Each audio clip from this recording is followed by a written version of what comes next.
There was a time when we saw the white man, our colonial powers, as our enemies. But I think, no, not that I think, something that is worse than an enemy is a traitor. Yes. And when we won our freedom, some of our countries were led by some of the most noble nationalists, of our time. But at the same time, with the passage of time, some of them became treacherous and rather betrayed our aspirations. In effect, what I'm trying to say is that as bad as an enemy can be, I think something worse than an enemy is a traitor. We've ended up evolving in the process of trying to modernize. We've ended up being westernized to the point where, as I sit here before you, when I wanted to even name my children African names, heroic names, I'm a Catholic. The Catholic Church, or that character, back at home, said, no, I cannot. They'll have to be Catholic names. I mean, those Catholic names are European names.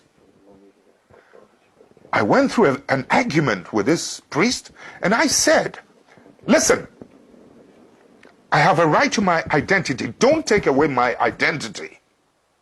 Okay? I mean, Christianize me if you may, but don't westernize me.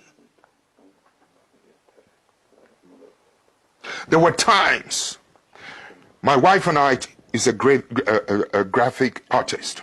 We made some beautiful Christmas cards that depicted Christmas in an African setting.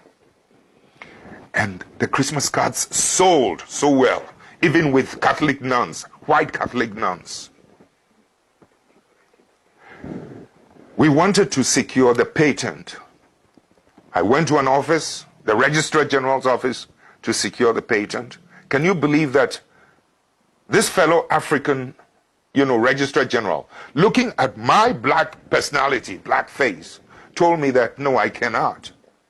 This was long after independence, and that it's going to take about 3 years. I said, why 3 years?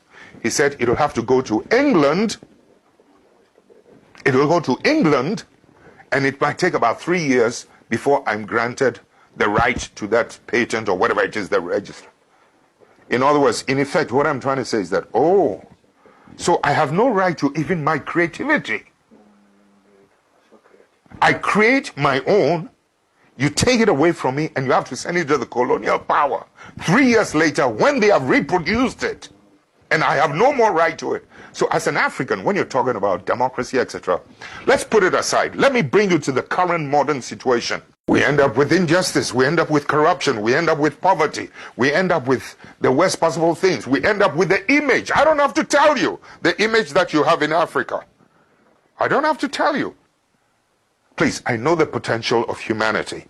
So when you're talking about the effects of some of these things, sometimes, these superpowers must learn to accommodate and to live and to accept patriotic leadership, patriotic citizens.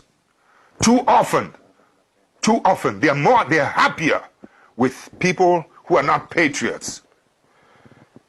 But if the media, especially in America, for instance, could give you both sides of the story as pertains to foreign policies and foreign actions, you will bring so much pressure to bear, because you still live in a world with the capacity and the ability to be able to influence your presidents.